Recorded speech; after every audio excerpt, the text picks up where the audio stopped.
In light of the recent trailers for the Amazon show, there's a lot of talk going on about what would and would not constitute a good adaptation of Tolkien's work. For some people who have a problem with what they're seeing in the trailers, the main issue with Tolkien has to do with the relationship of the show to the lore.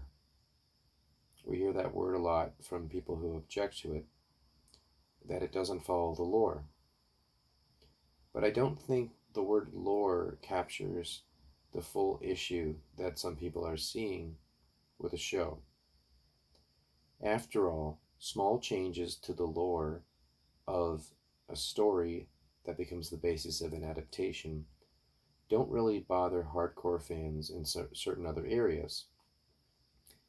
Take The Expanse, for example. The Expanse novels and The Expanse shows are different in certain ways. The show combines certain characters and includes characters that are not or are barely mentioned in the books, and vice versa. And yet, most fans of the books are also fans of the show. And even though they might have an objection here or there, there's a general agreement that the show, The Expanse, captures the essence of the books, at least as far as they go before the show ends somewhat prematurely. But I think that's the word we're looking for here, not lore, but essence. The essence of a thing is that which makes it what it is. So in the case of a story, we're talking about the plot, at least the major plot arcs, the character and the major character arcs, the characterization, the way the characters on screen match their identity in the books, the themes, and the overall feel. Is it essentially the same as that which is found in the books? And if so, it's a good adaptation. If not, it's a bad adaptation.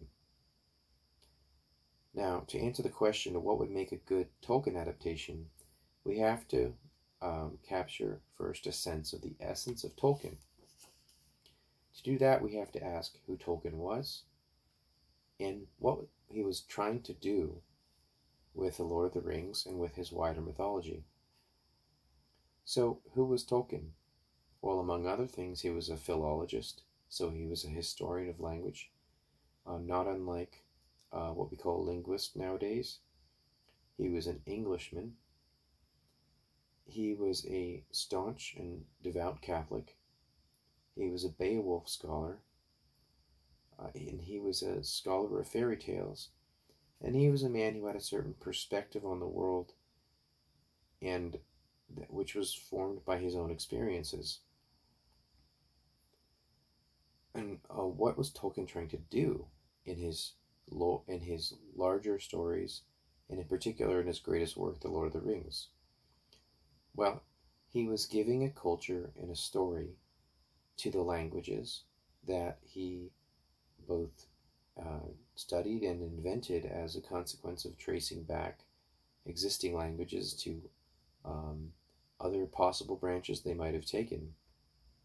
He wanted to give the British and the Northern Europeans also a great epic of their own, something comparable to the Iliad and the Odyssey and the Aeneid of the Mediterranean world. He wanted to explore and sketch prehistory of that world, specifically rooted in the North, and in Norse things and Germanic things, generally considered. That's why elements like rings and jewels reflecting the stars and wide spaces and rings and songs and fire and ice and forging, and not to mention elves and dwarves and little people and dragons, approached in the European way, are a particular quality of his stories. And he was trying also to combine or to connect in some ways, not combine, but to connect these pre-Christian mythologies to the Christian truth that he believed. And you can see this, for example, in the beginning of the Silmarillion, where the Ainur, or the ones who stay on Earth and become to be called the Valar, are very similar to angels, maybe to seraphim or cherubim. And they're given a song to sing, which is the song of creation, which is then made real by Iluvatar, the self-existent eternal God who created them. And there's certain similarities. Manwë is similar to Michael, the archangel, although he's also similar to a seraphim. Melkor / Morgoth is obviously very similar to Lucifer / Satan. The way that Melkor is portrayed as preferring his own song and being, insularly focused on that song, and by doing that, warping creation. That is a very Christian idea. The similarity also suggests that the gods that men worshipped were in fact real, but were not actually to be worshipped. They were essentially these high angels who were tasked with overseeing the world, and that were mistaken for gods themselves. But in that mythology, as I mentioned, Iluvatar gives them the song to sing, and they sing it, and so there's a kind of quality of subcreation, which is a concept that Tolkien talked about a lot. And then Iluvatar makes it real. But, as we'll see in a moment, there's always this element of chaos coming into it and undermining their work. So Tolkien was connecting and exploring all these different kinds of truths that he treasured.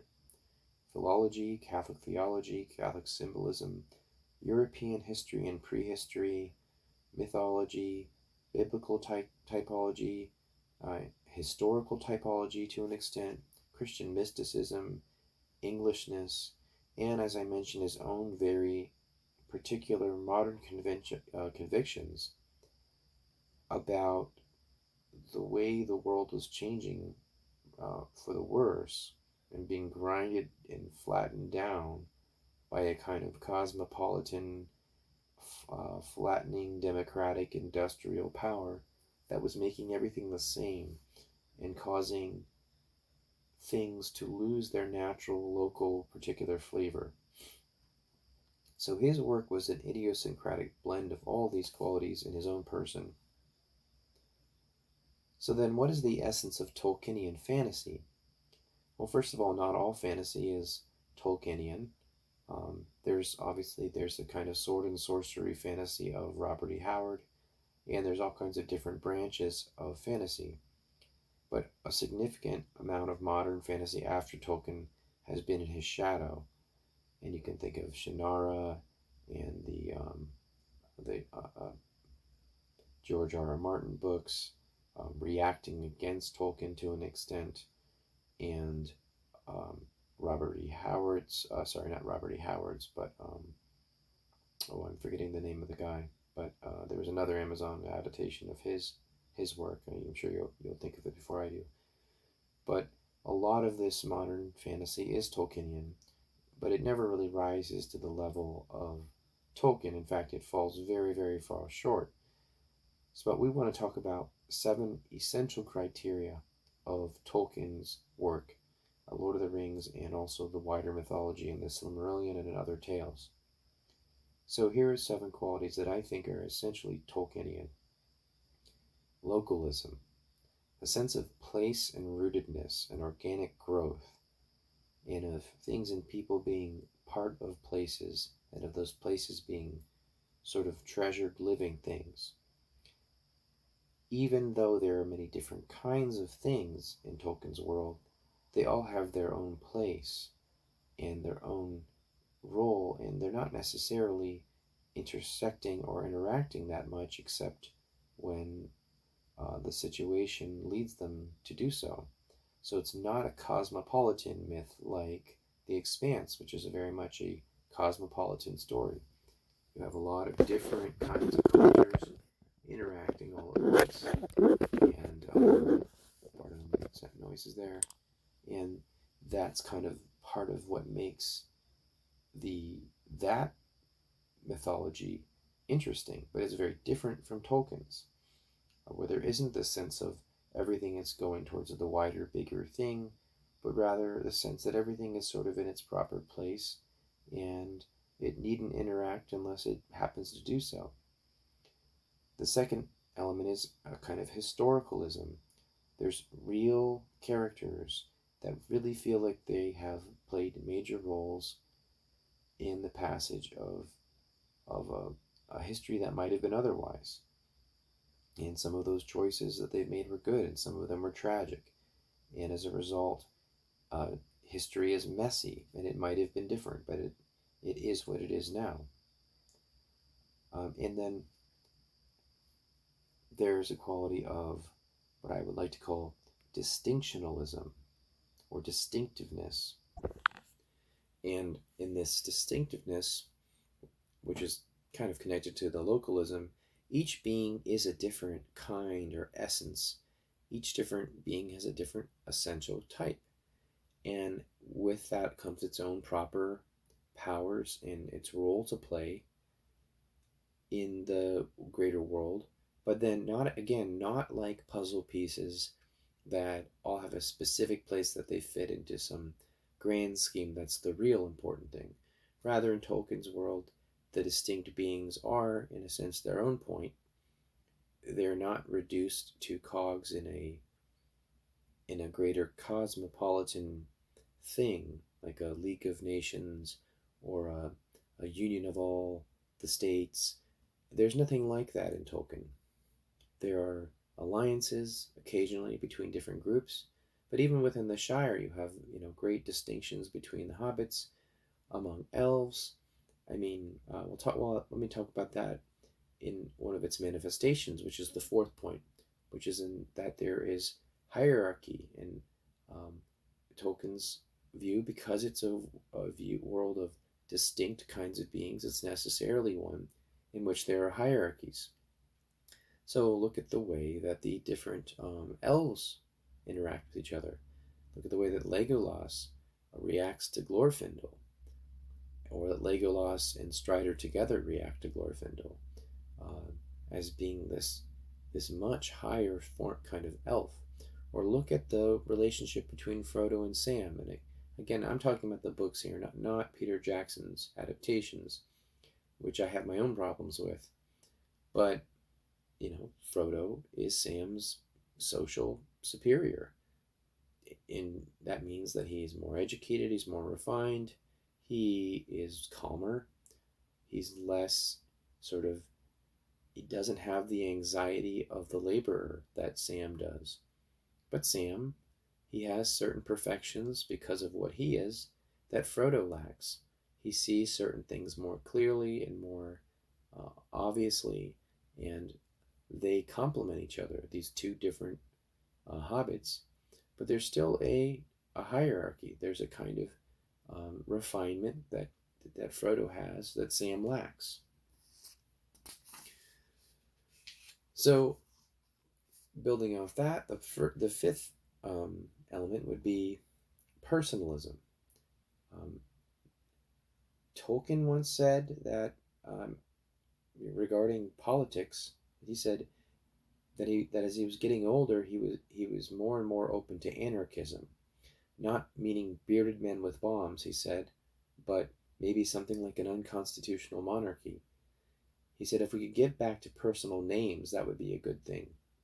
And what he meant by that was that he saw the movement towards this bureaucratic, democratic, everything state, where all the very particular things and all the leaders and the rulers are functions and serving various functions.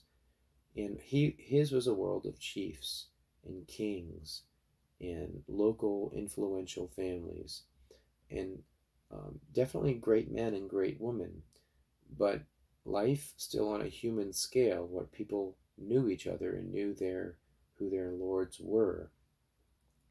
you can see a little swipe at the modern world in The Hobbit, where the master of town is, you know, you he gets up and gives his speech, and it's clear that he tried to run away when things were difficult, and that Bard is the real natural leader, and everyone wants to make Bard king. But then the master of town gets up and gives a speech, and by the end of the speech, everyone's forgotten that he ran away. And Tolkien comments rather snidely that you can see that it wasn't for nothing that he got his position. So that is the kind of world, um, the kind of false hierarchy, the hierarchy of of the machine that Tolkien objects to, and that kind of cosmopolitanism where everything is reduced to sort of a practical function, um, an economic function. He objects to that, and he wants a personal order, a personalized world where bonds of friendship and human personal bonds are what make the glue of human society. A sixth element that's very Tolkienian is what I'm going to have to call, for lack of a better term, preservationalism. And that is the sense that because the world is broken in various ways, because of the sins of elves and men, it has become, and Melkor and fallen Anur and Maer, the world is not in the shape that it ought to be. Sorry, I was adjusting in my chair there. And that means that there is this constant movement of tearing down of what was built and of the loss of beautiful things. The elves are leaving the world. And even among the elves, even these elves like the higher elves, they look back at even higher elves. So there's definitely a sense, not that every day in every way the world's getting better and better, but that there was an original state of innocence from which the world is declining. And that over time, the world loses some of the great and wonderful things because of the tragic choices of people. At the same time, despite this backdrop of the long defeat, what Tolkien calls the long defeat, there is this counter movement, which is the hopeful action that men and elves and even and dwarves and even hobbits might take, where they choose to do the good that they can do against this backdrop of not inevitable but very real chaos. And so what Tolkien does here is he combines the kind of northern courage in the face of Ragnarok with a Christian sense of hope, um, of a hopeful embrace of the cross.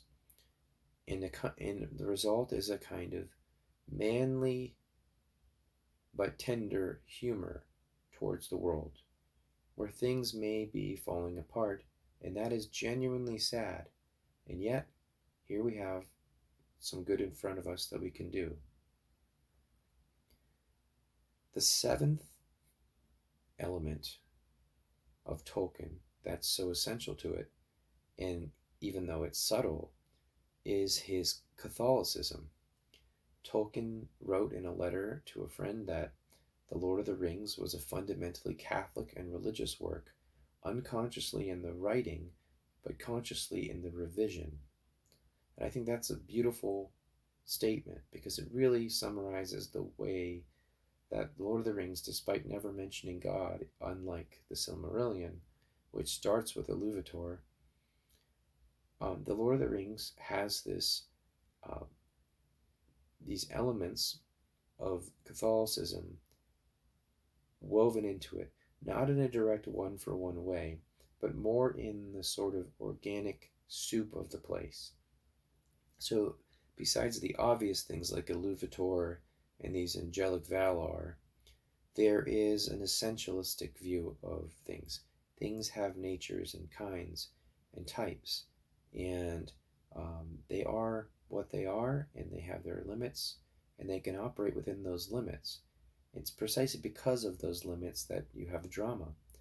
So, for example, Frodo, because of his littleness as a hobbit, he has the capacity to carry the ring, and whereas a greater being would not have that capacity. They would be corrupted by it. But there's dozens and dozens of examples of this kind of thing, but you can even see the difference between the different sorts of elves and their temperaments and so on. You see that in Tolkien, every created thing, everything that is in its natural uh, nature is good, just because it is. And evil is always the twisting of something. So you have twisted elves that are orcs. You have twisted beings of darkness like the Balrog, which is really a fallen Maiar, and even the things that Melkor, who becomes Morgoth and later Sauron, even the things that they create are really, they are twistings of creatures that were not created evil. Finally, you have this, a couple more things, that there is this sense that the world is under a good providence, that's working to draw straight, straight with crooked lines, and that the world will be remade new. Be a long period of waiting before that, and fighting and apparently losing, but always preserving the good to the next day, to the next generation. Although some of the forms of the good will pass away, the good will still be preserved, and it will be carried on until Iluvatar weaves the broken music of Melkor back into the pattern without ever endorsing or in any way suggesting that this brokenness, this twistingness is good. And Tolkien coined this term eucatastrophe to refer to the very Christian idea of the very best thing happening despite and partly, strangely, as a consequence of the very worst thing. The ultimate example of this would be Christ being crucified on the cross, and that being the very means by which human beings are saved. The most evil act in human history becomes, because of the strange providence of God, the means by which man is saved. Another example of that, a biggest example in The Lord of the Rings / The Hobbit, would be Bilbo's pity on Gollum, which leads to Gollum being around to eventually bite the ring off Frodo's finger when Frodo fails at the cracks of doom. He fails, but because Gollum is there, and because of pity and mercy, the pity and mercy of Bilbo, and the pity and mercy of Frodo earlier before the ring corrupts him, ends up being the very means by which the ring itself goes into the cracks of doom. And as the narrator, I think it's Gandalf who comments, that the enemy won't suspect that anyone would want to destroy the ring. It's a very fact that evil is incapable of understanding goodness for its own sake, that Frodo and Sam are even able to get as far as they are. But it's the pity of Bilbo that accounts for Frodo being able to destroy the ring. Finally, there's a lot of Catholic imagery, like the lembas bread, which is somewhat Eucharistic in appearance and in description. There's the fact that Galadriel and Yavanna, both in different ways, seem very Marian, both in their description, but also in their power and the way that it's extremely feminine, and yet extremely powerful, and possibly more powerful than anything else in the created order. But yet it's not a sword wielding, destructive, brute force power, but a different kind of creative, subtle power that makes it a medium of the powers of creation. Now, based on what we've seen, now that we've looked over what makes the essence of Tolkien's work, and Tolkien's particular general qualities that accounts for that essence, do the Rings of Power trailers and the kind of information we're getting about the show based on what Amazon itself has put forward, does it look Tolkienian? Does it look like it captures this essence? Well, it's hard to say because we're watching trailers, and although we can't know for sure, we have to form an impression based on what we're seeing because it's given to us for the purpose of forming an impression. And the impression that I have formed is that the show is not presenting this localist, personalist, distinctionalist, hierarchical view of the world, but rather a cosmopolitan, multicultural view, something more like The Expanse, where all the different peoples really have to get together to form one great thing in order to be the cosmopolitan good thing, the League of Nations, the United States, the European Union, the big thing that absorbs all the little things and gets past its small differences to be better than evil. But that's really not Tolkien.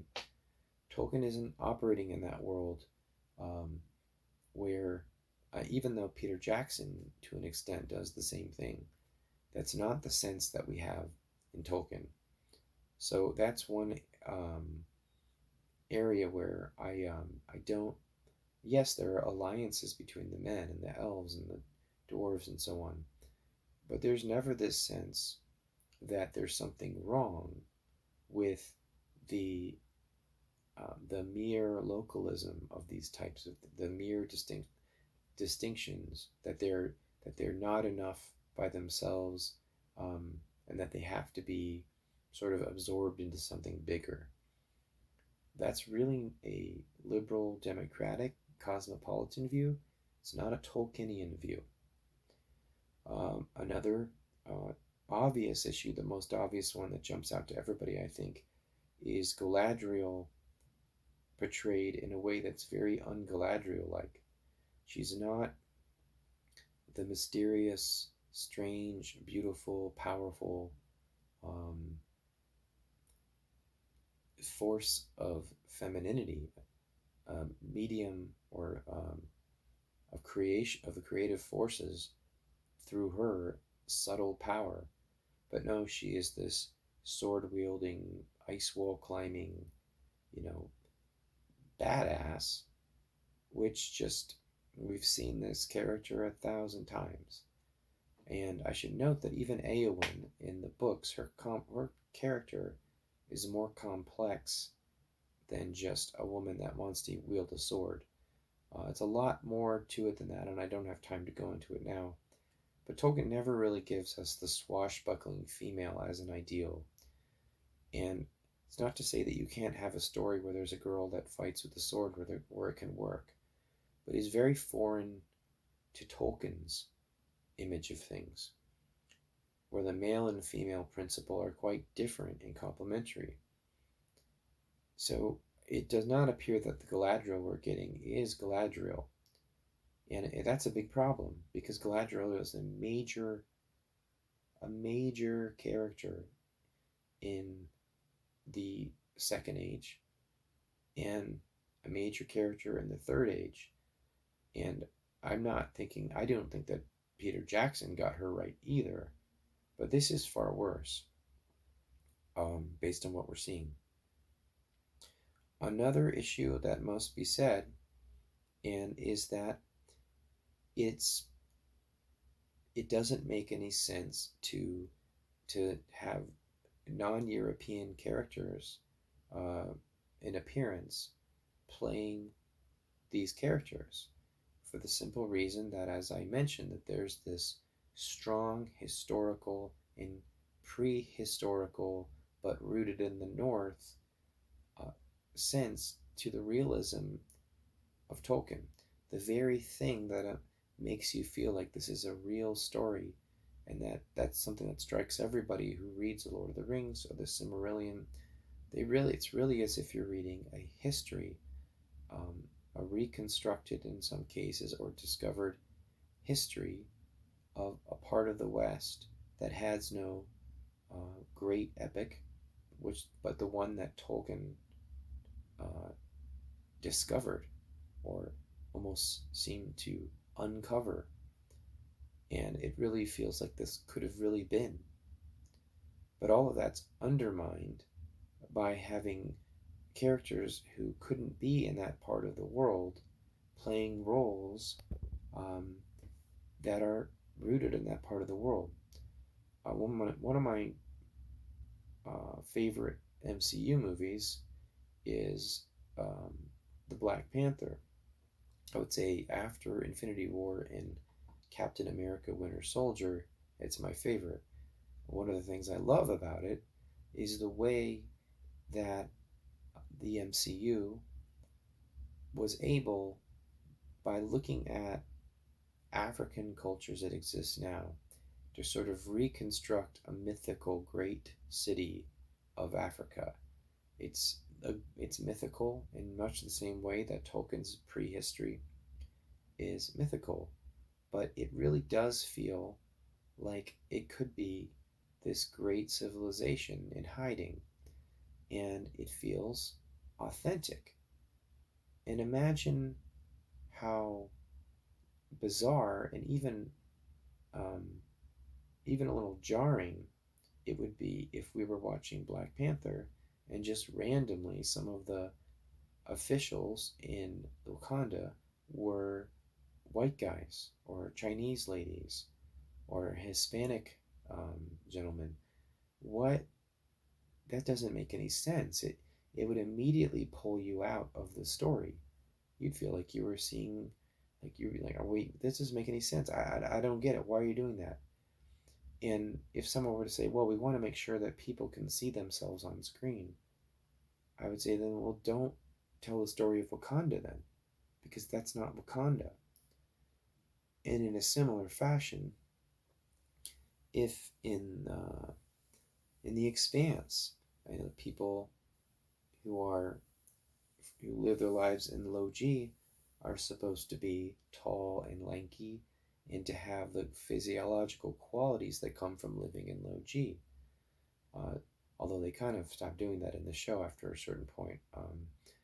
But that's one of the things that when you're the first season of the show, it really immerses you in the stories that you see um, how you know Detective Miller and other people are elongated and they look like they don't come from Earth. It would be jarring if you made that rule and suddenly changed it. Another example would be on Robin Hood Prince of Thieves when you have Kevin Costner with an American accent saying this is English courage in an American accent. You literally just said this is English courage, but you didn't bother to do an English accent. It's very jarring. Now, it's also um, it's unsettling. Not because I have any problem seeing black characters in a fantasy story. I quite enjoyed Dragons of Autumn Twilight and its sequels that have an African couple that are play a major role in it. They're not called Africans, they're called something else because it's a fantasy world. But that's a great example of how you can have um, even a Tolkienian style fantasy and bring somebody in from southern lands and have them interact, and it feels natural.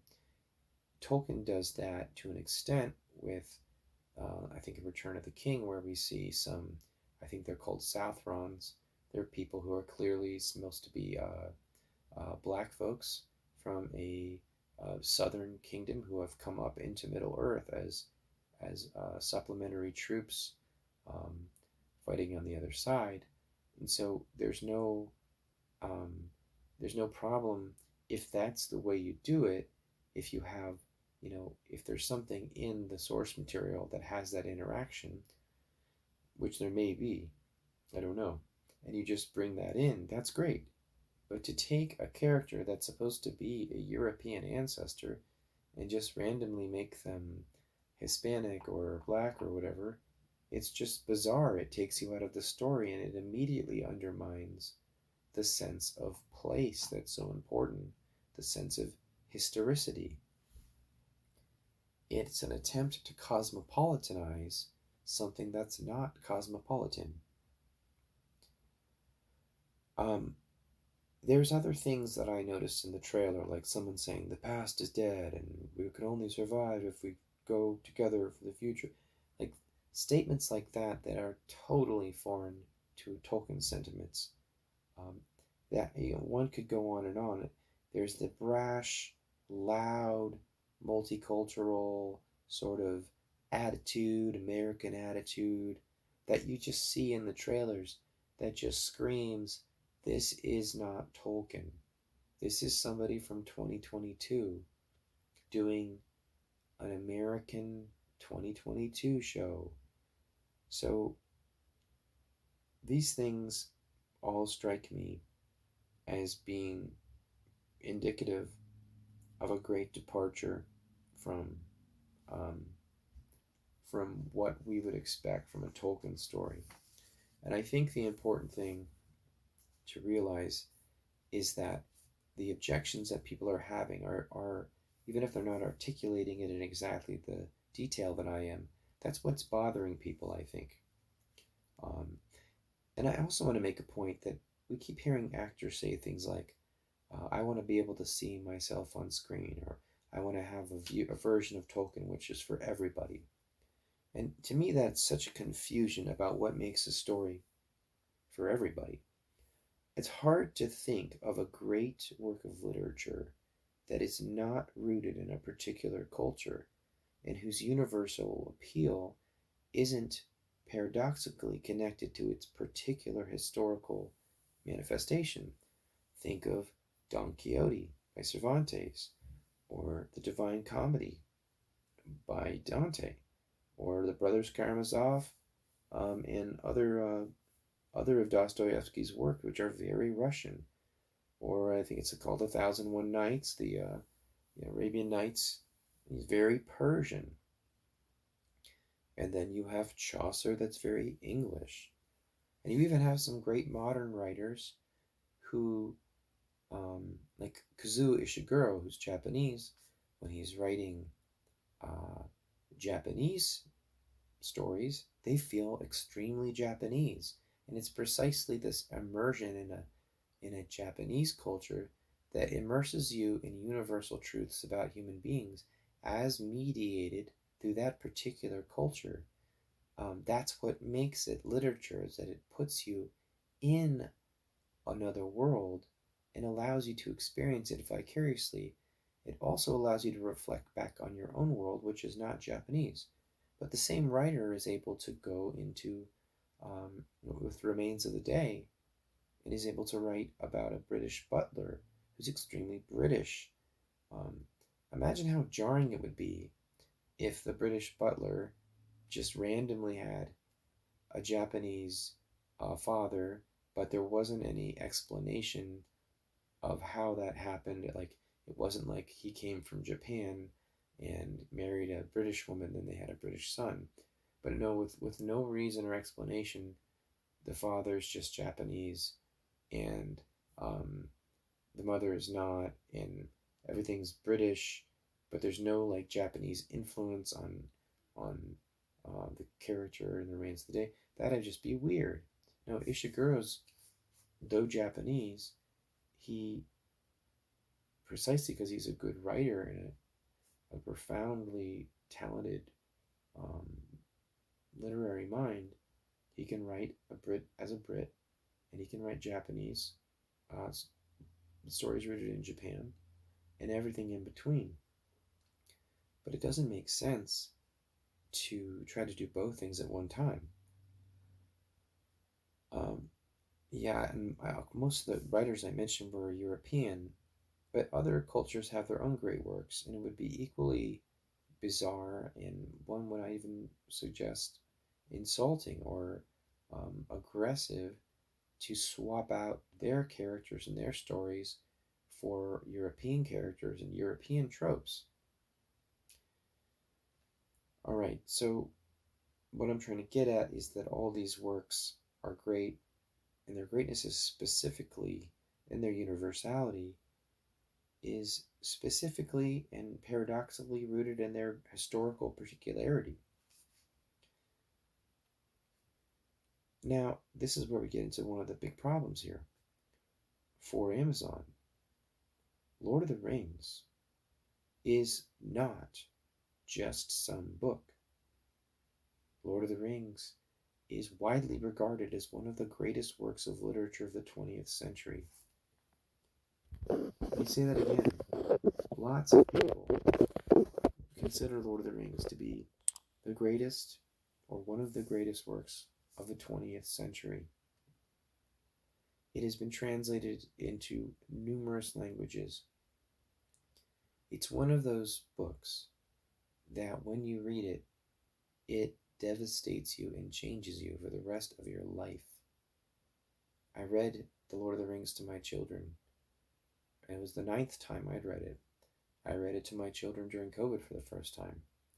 And if you could have seen the beautiful, glorious, sorrowful, wonderful slaying of their souls that happened at the parting of Frodo and Bilbo, that is the power of literature.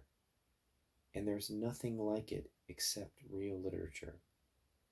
To take Tolkien's work and to try to reduce it to the categories of 2022 thought, instead of taking the humble approach of sitting at Tolkien's feet as a student and learning from him and trying to adapt what he did and trying to adapt your stuff, what you want to do, to what he did.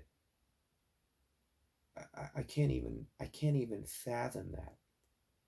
I want to call it arrogant, but it's more like blindness. In fact, it reminds me of somebody who thought he was very, very great and was enamored of his own ideas. And as a consequence, he twisted everything he touched and introduced chaos into the world. I'm talking, of course, about Melkor, Morgoth. I'm talking about his disciple, Sauron. And this is the nature of evil, because it cannot create anything new.